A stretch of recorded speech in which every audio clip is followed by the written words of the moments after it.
Hi, all, and welcome to the Found Artist Files, the podcast that delves into real stories that inspire, uplift, and remind you that no matter who you are, your story matters. Every journey, no matter how big or how small, is worth celebrating. Here, we'll explore the powerful narratives of everyday people, artists, creators, and dreamers just like you, sharing the struggles, triumphs, and lessons learned along the way. So keep going, keep creating, and remember, you're crafting your own unique path, one story at a time. Let's dive in. Hi, everyone, and welcome to this week's episode. Today we have Emily May Jampel with us. Hi, Emily. Hi, so nice to be here. Thank you so much for being with us. Excited to learn a little bit more about you, a little bit more about what it is that you do in the industry. So why don't we kick it off with who are you and what do you do in the industry? Great question. I would say I'm a filmmaker. I write, produce, direct. I'm mainly a director. I also act a little bit. I kind of consult as well. I do a mix of things. But I grew up in Honolulu. I've been in New York for like 12 years. And for the past few years, I made a transition from working as a development executive at a production company to directing. Awesome. So you touched a little bit more about like that you didn't go to film school and that you had more of like a non-traditional approach into the industry. How did your approach kind of shape the way that you've learned and what you kind of prioritize as a filmmaker? Yeah, my approach, just like how I kind of came into the Yeah. industry and filmmaking. Yep. Yeah, I went to college, undergrad for liberal arts at like a experimental college in NYU where you design your own major. And then I kind of came into film just from interning. So like everyone in, I think just it might have been a culture thing of just a lot of people who go to school in the city, especially at NYU, they were really intense about internships. So I just ended up looking at different things that were posted, and I kind of like snuck my way onto the NYU's film school internship listserv, and so I interned at like a tiny film distribution company and like two production companies while I was in school. And that was my first introduction to like film as a job. And then I kind of then did a pivot of like after I graduated, I just like worked in various positions at different production companies in the city. Nice. So you were always sort of like interested in the film space, and then you just sort of went and found more like roles to see what was sort of interesting into you, and then kind of gather some experience within the actual industry itself. Yeah, I mean, I didn't really know. I enjoyed watching films in, high school and college, but it was the same way that I, enjoyed listening to music or like eating chocolate. Like Right, like how can this be a I, career, right? yeah, Yeah. it was like I also like, like going to Disneyland. I wasn't like, maybe I'll try to work here. I didn't know it was a thing that was a job at all that you could do until I started interning. And then I saw like actual like offices and companies where like there were all these people who would like have like very serious looking corporate meetings but would like talk about story and like screenwriting structure, and I was like really fascinated by that. And then yeah, I think after I graduated I was just like, how do I find a job in New York so I can keep living here? And those were all just very, one was in a distribution company and one was a production company, but it was very like various like office setting film jobs. So I was working in the industry after graduating, but it was still like so far from like, I'd say the creative or like being on a set or anything like that. So that kind of came later on. Got it. So you were more of the business side versus the creative side at first. So, Yeah. so starting out on the business side, what do you think was one of the most valuable things that you learned from working at the production company early on? I think I learned the most at the most recent place I worked. I kind of, after being at a few different companies for like a year or two, my longest kind of stretch was for 4 years. I worked at this New Orleans and Brooklyn-based production company called Department of Motion Pictures. And they did a lot of like independent films. A lot of them went to Sundance. They were like most well known for Beasts of the Southern Wild. And but they also did a lot of documentaries, and it was like kind of it had like scrappy origins, but like they made really interesting films. And I think I learned so much from working with those producers, but I think mainly it gave me a good kind of it demystified a lot of the industry side of things. And especially like, I think my approach to like career and being a director now was really influenced by what I saw there, because I would see them working with a lot of filmmakers and directors over several projects. So a lot of the directors I remember that they worked with were like filmmakers who maybe like the young, hot, like directors at like Cannes or Sundance with their first features, and they made these like big splashes, and like their movies were sold for like millions of dollars. But then I got to kind of see what their careers looked like 10 years later, kind of, and how it was still a challenge to get their next projects off the ground. Or I would also on a smaller scale see like they worked with some filmmakers who like maybe they had short films that, you know, got into Sundance, or like the things that you're taught as like a, you know, maybe film student is like the pathway to success. I got to see like the kind of, you know, years of challenges of like, you know, those same filmmakers. It was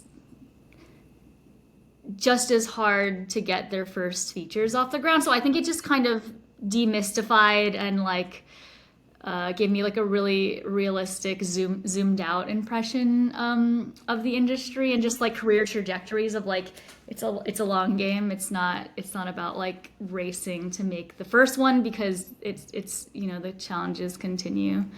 And yeah, I think that was super helpful. Yeah. And can you remember the moment that you realized that storytelling through film could be something that you'd pursue seriously? Ooh, that came a lot later. I think, I mean, I directed my first short in 2021. And so I was like, I had already been working at this production company for like a couple of years. And then really during COVID is when I finally had the space to like start wanting to make something at all.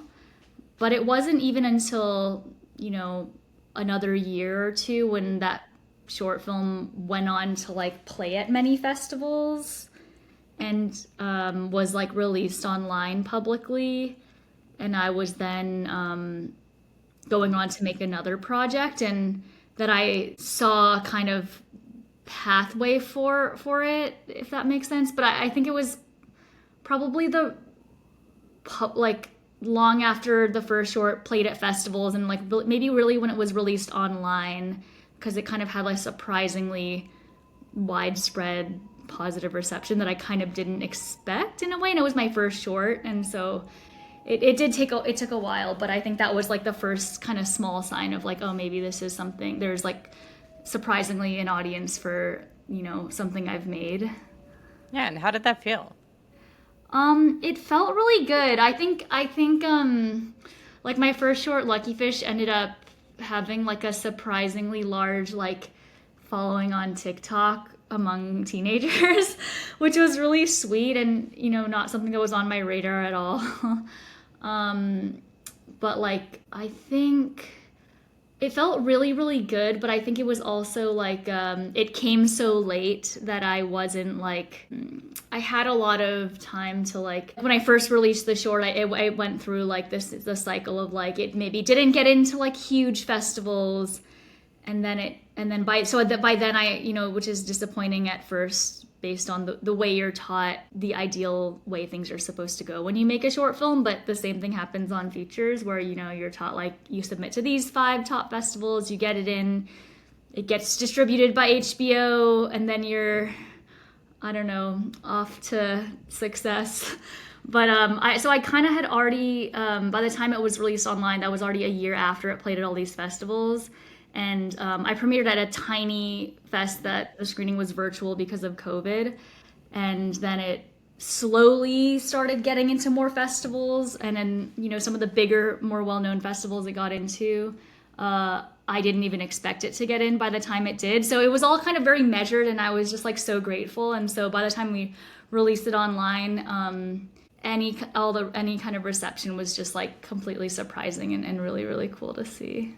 And so, like, from that, you talked a little bit about like receiving some success from it. What was that success metric for you that made you be like, okay, this is something that people are really resonating with, or people are really enjoying? That's a great question. I would say normally I feel like a way to measure that is like what festivals it gets into, or like if you won an award or something, or maybe We're taught that, right? yeah, So we're it's, taught yeah, that. Or like, oh, you premiere it at this cool festival, and then you right. get signed to like a cool agent Like or like check these manager. boxes and then, yeah. Yeah, but for me, I it didn't get into like the biggest festival, that I wanted it to, but it ended up playing at all these other incredible festivals that actually like were way better fits for it. And so I think for me, it was just literally seeing it kind of go viral on TikTok and then get like 500,000 views on YouTube.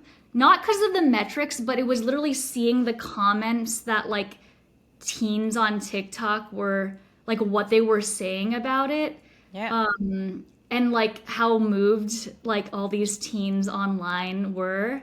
That for me was success because I was like, oh, I really didn't make like Lucky Fish is like, it's like a queer teen romance. And I was like, it kind of reminded me, I was like, I really didn't make this movie to, you know, get signed to a fancy manager. Like I really made this for like teens who could relate to this. And so I think seeing the reception from actual like viewers who were, maybe the age of the characters in the movie was very clarifying as far as, oh, this is why I made the movie. And like that to me was sort of, I was like, oh, this has achieved what I hoped it would.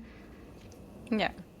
And, especially like Lucky Fish, but like a lot of your films really do often explore transitional periods like coming of age. So like why are these themes super important to you? Um, Another good question. Yeah, I love coming of age movies.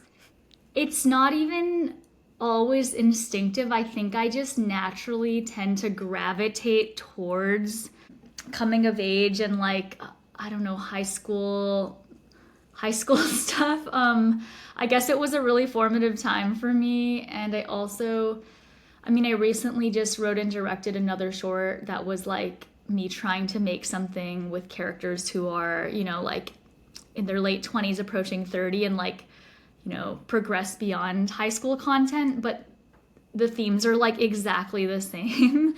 And Yeah. I think I really gravitate towards, stories about people in like these liminal spaces or like transitional periods in life where they're kind of like questioning things of like, am I doing what I'm supposed to be doing? Am I living where I'm supposed to be living? Or like, I don't know. Yeah, I think I'm really drawn to those kind of when they're on the cusp of something. I think those are just like stories I naturally gravitate towards. But it all is very organic. I don't think I like plan on doing it. I just kind of end up following what feels interesting, and then they're all kind of extremely similar. Yeah.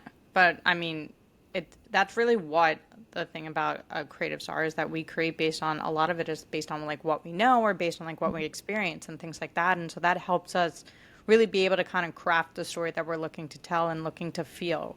And so some of these stories that you've been able to create, like it was just it almost seems like this was a story that you really wanted to almost consume yourself, that you felt the need to be able to create it, and then it was able to resonate with so many people because they were like, oh, that's something that, whether it's heritage, whether it's community, whether it's the age, right? It's just something that really brought people together that they could be able to see and be like, yes, like that's the type of content that we are looking for, that we want to consume. How has your like heritage, your identity, your community really filtered into like what you create? It's feels definitely like super prominent. I think it's just the way I don't really know how to write stuff that's like sci-fi, fantasy, like horror movie, even though I'm sure there's a way to do like grounded sci-fi that's like, you know, a metaphor for my personal experience. That could be something fun to try, but I feel like everything I've written and that I've directed myself is just like comes directly out of, like, it's pretty close. Anyone who knows me who's seen my movies is like, oh wow, this is literally like not that far off. Like all the characters are usually inspired by like versions of myself from different ages or like people I know. A lot of it is drawing from like, you know, family, friends, people from past and present, and it's kind of fictionalized into a story, or it's based on events, and especially like a lot of the settings and locations are all places I've like spent a lot of time in. I think it's just easier for me, I guess. It's kind of like I think I also like to make films to sort of like act as a time capsule for certain periods or certain spaces or certain like feelings I'm going through. So it is nice to be super specific and like build out the environment and world and kind of, I don't know, I love fixating on a lot of like little details, but it's a lot of it is like, I think I maybe also have trouble writing stuff I haven't like experienced firsthand, whether it's like an experience or a relationship or even just like a cultural setting that I'm not that familiar with. I feel like as part of my process, I need to like actually have spent a lot of time there to feel like I can write those kind of stories from like a place that feels honest, I think. And authentic, right? Yeah, Like yeah. it's like you want to be able to, anyone who comes to this location or experiences this, like it's so much about feeling. And that's the thing with independent artists really do focus on a lot more than, again, not that studios don't do this, but they have removed a lot of feeling from their films. And so the one thing about independent artists is that we really do want to incorporate certain things that we are experiencing or that we're feeling or that we have lived, because it allows for those feelings, those emotions to authentically be portrayed throughout the storyline. So when you're like, creating an idea or coming up with an idea, what's sort of like the moment that you have that you're like, okay, this is something that I'm feeling very passionate about or very strong, and like I want to be able to create something like around this experience or sort of this situation? Yeah, I think usually if it's like a self-generated project, it's kind of like the not to sound too mystical, but it's No, very no, kind of yeah. instinctive, and I feel like I just start slowly but surely, like there's some kind of thing just like My mind plays like a movie, just so that yeah. you know, like I see like scenes like in my movie. I'm like, this is a movie. This is a Yeah, scene. it's just like images or just like something kind of just like comes in, and there's always ideas moving through my head, I feel like, but then every so often there'll be one that just kind of sticks, and sometimes it'll be like an image or like an emotion or like a feeling or maybe a conversation I had years ago in real life or just something very specific. And I'll just like not be able to stop thinking about it. And then that's, you know, if months go by and I'm still kind of thinking about that, I may not even know like what the movie will be, but it's usually like, oh, there's something there and I need to kind of let's go dig in deeper and see where that leads. And that's usually kind of like how it begins. And then, you know, and then eventually it becomes a script. But I just kind of like something starts to stick and I don't know why. And I'm like, let me find out why. Like my second short, Manoa Valley, which was shot in my hometown, like I just randomly started having dreams about my high school, even though I hadn't, like, I'd been living in New York for 10 years. Nothing crazy happened. It wasn't like some kind of news I got like started to spur this on. I just started like thinking about my high school for some reason, and I was like, maybe I have like unfinished business or like there's something here that I need to like investigate, and then I sort of like followed that thread to writing a script and all that. No, I love that. And it's also, it's like that like you don't know where art comes from, right? Like everything that we are consuming, and as human beings, like we're consuming so much pieces of information, like on the second, right? So it's like for something to continuously stick with you and wanting to like be portrayed or be communicated or to dive in a little bit more, there's I believe that there's reasons why it's planted in your mind for why you're meant to kind of explore it a little bit more and continue to delve into it and be able to ultimately create something that people can be able to feel that connection to. And so, you know, a lot of the things that you are creating or that you're starting from, like they do really stem from emotion. And so when you're on set, do you feel that you more kind of communicate a vision or do you communicate emotion? Like, how do you really be able to align with the team in general from behind the camera to in front of the camera, what it is that you want that scene to really encompass and really be able to portray? I feel like vision and emotion is equally important and they have to be like linked together in an ideal scenario. And so I would say I do a lot of prep work with my team of just aligning everybody emotionally, but also as far as just like what are we all making? Are we all on the same page? And so that's a lot of just like conversations one on one with everybody that I like to have. And I'll make things like for the actors, like for everyone, actors, production, costume design, like I'll make, Pinterest boards. I'm not like the most technically advanced designer, but it gets the job done as far as, here are a bunch of outfits or just like mood boards that I share with actors and my art department. I have a lot of I do like lists of reference films that I share with everybody, just not to copy them, but just so they understand like here is kind of my inspiration for this world I'm creating. And I'll make like a playlist to just kind of, just to align everybody. And then yeah, I'll have conversations with each person, one on one of just like how they personally connect to it, and then figure out how like how through their department, whether it's like the production design or the performances from the actors align. But I think maybe the step before that, that's like even more important. That's a really big part of the process for me, is just like I spend a lot of time, like I don't like to micromanage people too much on set, but I spend a lot of time deciding kind of like who is the right person for the team.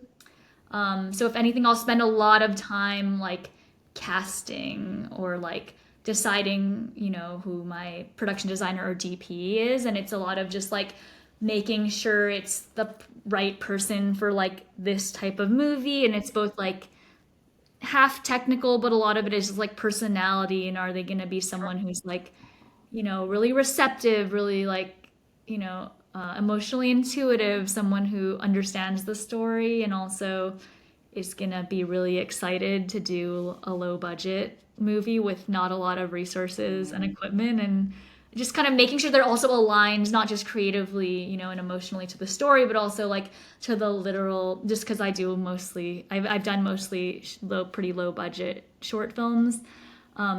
Make sure they're aligned like logistically or like what the physical means of it will be, because I've kind of learned like that's also just as important for like creating the right environment and vibes for everyone to be set up for success on the shoot.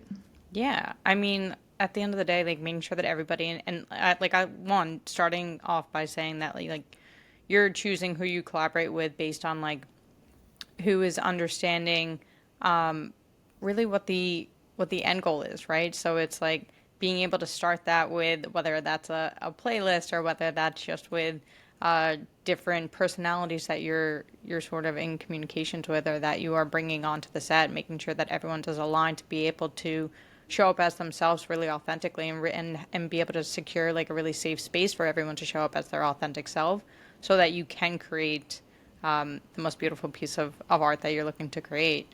So how do you really hold and cultivate space with your actors for like real or raw performances, but for everyone, behind the camera and in front of the camera to be able to have that space where they can show up and be themselves? Yeah, I think it is super important because I do feel like, yeah, like when people are set up for success and they're like comfortable, like I try to cultivate like a pretty collaborative environment. So it's like there's no stupid bad questions, you can I always, say that all the time. There's no such thing as a stupid question or a silly question. yeah, it's like, and any suggestion is just a suggestion. And I think like maybe some directors, like if they're threatened by ideas, they're maybe insecure about their own vision a little bit. And I think if you know how to distinguish what the right choices for your movie are, I think you don't have to be so afraid of like hearing ideas. So I mean, as long as you're, obviously if you've selected the right people and you made sure that the vision is aligned, like then the ideas will usually be a good fit. I mean, as far as the actors, I spend a lot of time casting. It's something that I really enjoy doing. But I do try to just, yeah, it's a lot of like one-on-one talking. I think maybe because I definitely feel like much more of a director than an actor, but maybe because I like learned how to direct kind of from acting in like people's shorts. I remember just my fear of like when I was acting in people's shorts, I was like, I just don't want to look stupid and embarrass myself or something like that. And and sometimes I would feel like directors kind of would like keep actors at a like polite distance sometimes, which is both like to protect them from the chaos of like the set and all that's going on. But I feel like sometimes I just like wanted to be more like included or something like Yeah, that. inclusive for everyone.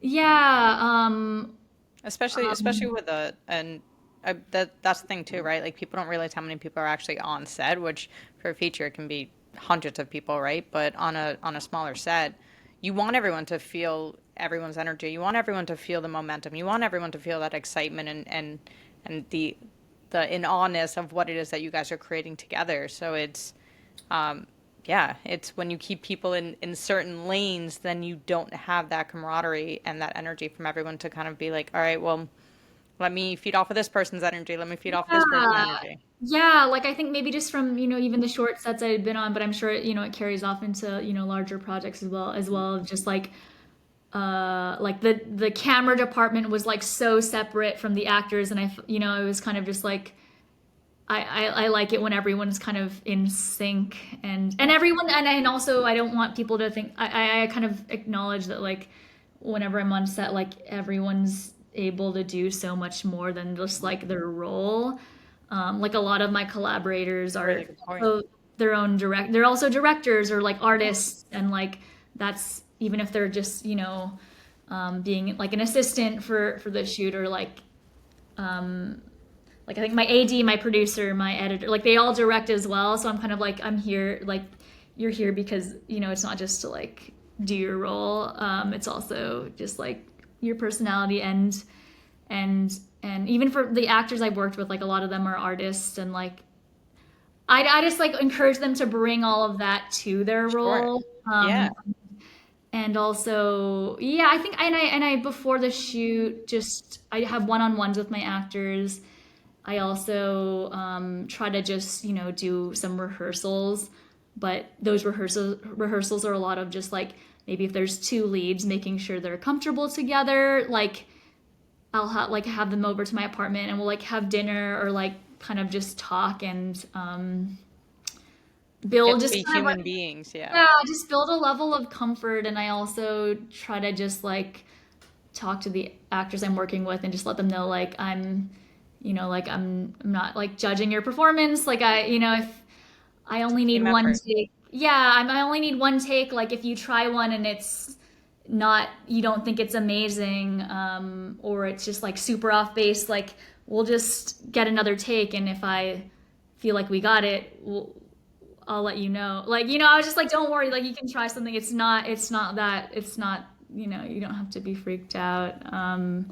Yeah, I think it's, I just try to, yeah, just create like a, I don't know, safe space if Yeah, that's yeah, that's the right exactly what word. it is. Because I think when you create that safe space, you're allowing people to one show up as their authentic self and show up as themselves.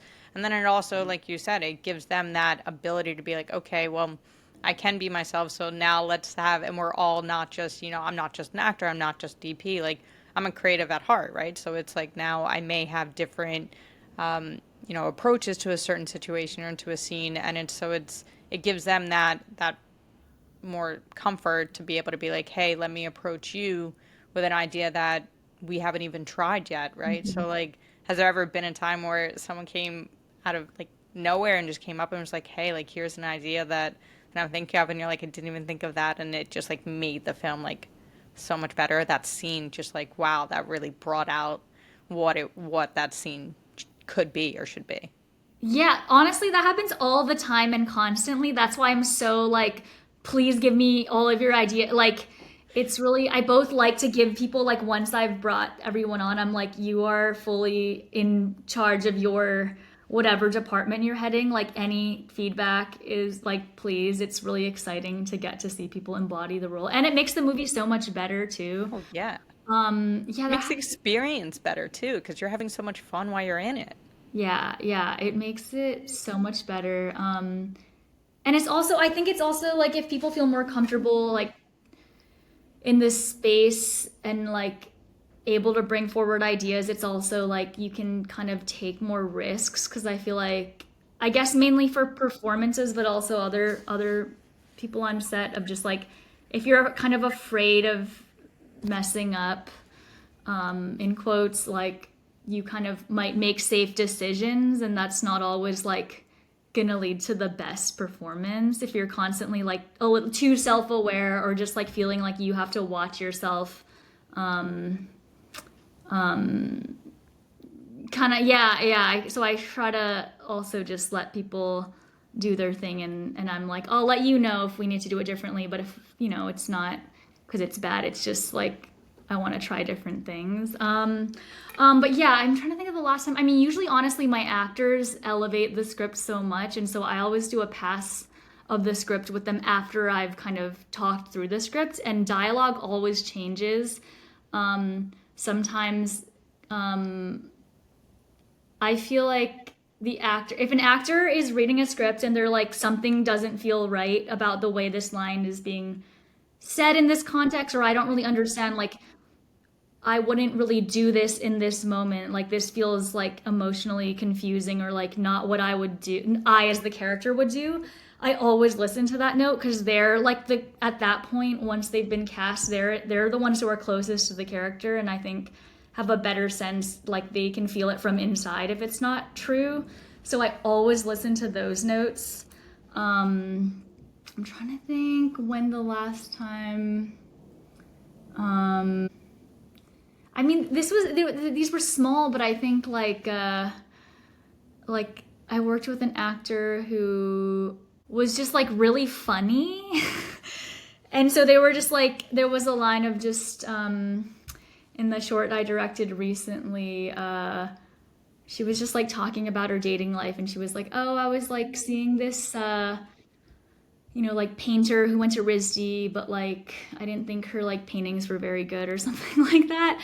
And then the actor was just like, "I'm gonna just make this meaner and be like, I actually thought the paintings were like really bad," or like I guess she just like put it into her own words in a way that I guess it was a smaller change, and also another small but I think very meaningful change in this same short. Another actor who was in it, they were talking about, it's like kind of a movie where they're like reminiscing over, this past friendship that's progressed. It's like two women in their late 20s approaching their 30s, just kind of reminiscing this time of transition. And she's talking about like, oh, I remember when I was like, at that age after college, and I like thought I was going to move to Paris or something. And that actress is half Taiwanese. And she was like, I actually want to say Taipei.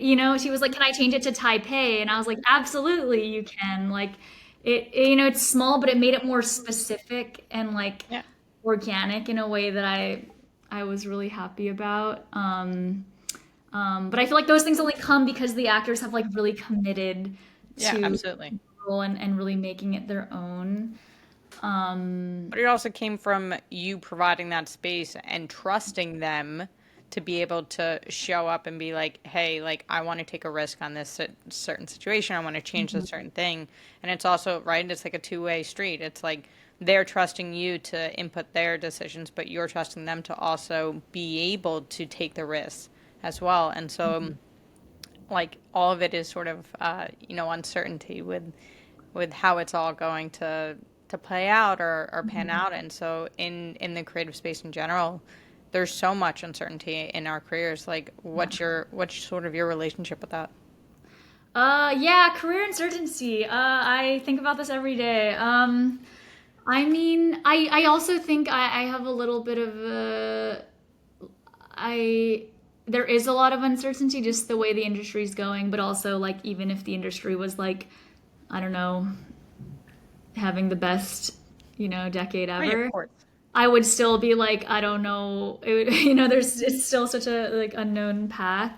But I think because I worked in the industry, in a more stable full-time position for a while, even though it is a lot more uncertainty since I've, transitioned to focusing more on directing, I'm kind of like excited that it's uncertain, because it just the transition of having the full-time job, like it was more just like, wow, I guess I'm just gonna do this for the rest of my life until I decide otherwise. Kind of like a different sort of thing that made me nervous sometimes, especially because I was having those jobs when I was like pretty young. And so it's kind of new and exciting, at least for now, that I don't really know how like the next 3 years will go. It's kind of figuring it out project to project. It is quite, uncertain though, and I think I just try to tell myself like be really honest to myself about like what my goals and priorities are, which is just to like keep on making things um, and then whatever job or lifestyle can support that, whether that means having a day job, whether that means, directing, commercially or for hire. I'm even at this point like I'd be happy to have a day job that wasn't had nothing to do with film as long as it allowed for me the time, resources, and like mental capacity to keep on making things that I'm excited about, whether those are shorts or like more experimental things or features. Like I kind of that's sort of my approach to it in a way that's made me feel a little bit less freaked out, I'd say. No, Yeah. I mean, totally. I mean, the in life in general, I think the unknown can be scary, but there's also so much beauty and power in it. So it's, you know, like, how do you balance being open to where work leads you versus actively carving a path forward? Yeah, I try to do both at the same time. And so I think I feel better feeling like I have control over things. So I always try to be self-generating something, whether that means, just continuing to write new projects, whether that's shorts or features. I try to just like, because it feels like, it's in your control. Writing is, difficult, but it's also free most of the time. It's just, I guess, just the final draft subscription or whatever you use. Like that is pretty something direct that I can do by myself. And so I just try to keep on self generating projects. But it's also, some of the coolest stuff just kind of you get an email in your inbox one day and you kind of sometimes it leads to like some of the most exciting stuff. So I try to also be really open minded of just like talking to people or sometimes people will be like, we're looking for a director, can we send this to you? Sometimes those don't really pan out or lead to things, but like sometimes they do. It's always kind of surprising. And I think I I do like trying to just be open to stuff as it comes in. So they balance each other out, I think. I think if it's always I don't want to be like solely reactive where I'm just saying yes to things or waiting for things to come in, which is why like self-generating can be really nice, but it's also, it's fun to work on stuff that, isn't just coming from your brain, and, that's a lot more, collaborative. And I also enjoy consulting, on like story and development, which is kind of what I did at my old job. And like I'll produce a little bit as well, and sometimes I'll still act in people's shorts just because it also like it's nice to have a balance of like you're not just working on your own project and like only interest. I don't want to be someone who's only interested in like executing my own vision and like stories from my own brain. It's like just as fulfilling and important to me. And still learning, right? Being on someone else's set and still being able to experience that. And it's like, oh, I may take an experience from here that I can utilize for mine, or just, vice versa. And so still being able to be involved in a creative aspect, whether it's like, okay, I have something that I'm creating now, or I'm involved in something else that I'm able to be able to utilize for future works that I'm looking forward to creating myself.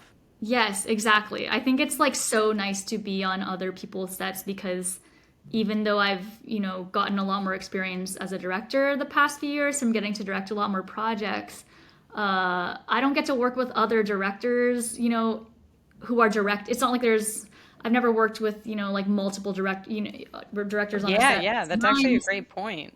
Yeah. So it's really nice to get to be in a non-director role on a set and a project and see how differently it can be run. And I feel like I learn so much from getting to do that. And it's very nice to just be like, I am not in charge. Tell me what to do. Like, how can I help? It's just, I don't have to worry about all these things. I just have like the one role. You're like, I got to just show up to this one. Like, it's fantastic. Yeah. Has there been like a set or director in general, especially as you're like shifting more into the director role, has there been a director that's opened your eyes to how you direct your own, or just like your approach to directing in general? Ooh, yeah. I have so many. There were a couple directors I acted for, like before I had even started directing at all, who were like really influential and quite helpful in me like choosing to direct. Like I acted in this short that was funded by a nonprofit that like adapted high school. It was like New York high school students' short stories that they would get adapted into short films if they won this like contest. That's so and cool. Then, the nonprofit was like run by a independent film producer, and they would pair like, young Sundance directors like with these projects. And so it was like they would work in conjunction with the high school student to adapt it into a short film. So I like got to act in one of these, and that director who's like had shorts at Sundance and is like incredibly talented. It was like the first time working with like a non-student director, and I feel like I saw how like free they were in directing me and the other actor. It was a lot of like, well, here's the script, but let's just kind of, you can ad lib, you can, approach this differently. They were very like loose with how they brought things to life on screen, which is really cool to see, and let us put stuff in our own words, and was also just like very encouraging of me of like they were like, if you want to write something, like I'll give you notes on a draft, like I think you should just make this right now. And then I have another friend whose project I like consulted on, and she's always trying to like she's gotten me to elevate like my visuals a lot, and how to approach things, be a lot more precise visually, and just I don't know, I think I learned so, and I worked with one more director who was at her Columbia MFA degree program at the time, and she had like a theater background, which I don't know anything about theater, but she was having me do these like interesting like theater exercises to warm up, and just a lot of the scenes were like these long one take kind of theatrical scenes, and I don't. Yeah, everyone's so different. It's really fun to get to be on other people's sets. Yeah, I mean it's like their own sort of like creative mind that is also being able to be showcased into like the actual set itself. So it's like people who are really more with the flow, go with the flow. Like you'll just see like a lot more like improv, or you'll just see a lot more people expressing themselves versus people who do run like, okay, well, we have to follow a strict schedule, or we have to follow a specific timeline or order or things like that. But no approach is better than the other, and I think that's the same thing about our journey, right? It's like no journey is better than the other. We all are just on our own paths and looking to continue to create. And so, going back to you as a child, what was your childhood dream, and how does it fit into where we are now? Wow. Honestly, I mean, I grew up in Honolulu. Like, I did not think film was certainly not on my radar at all. And I just, you kind of the paths you know of are just based on what you see. And so I honestly think my childhood dream was like to be an English teacher at my high school. Which could still be, a backup Yeah, there's option. still time. Not even a backup, like that could be a really fun career.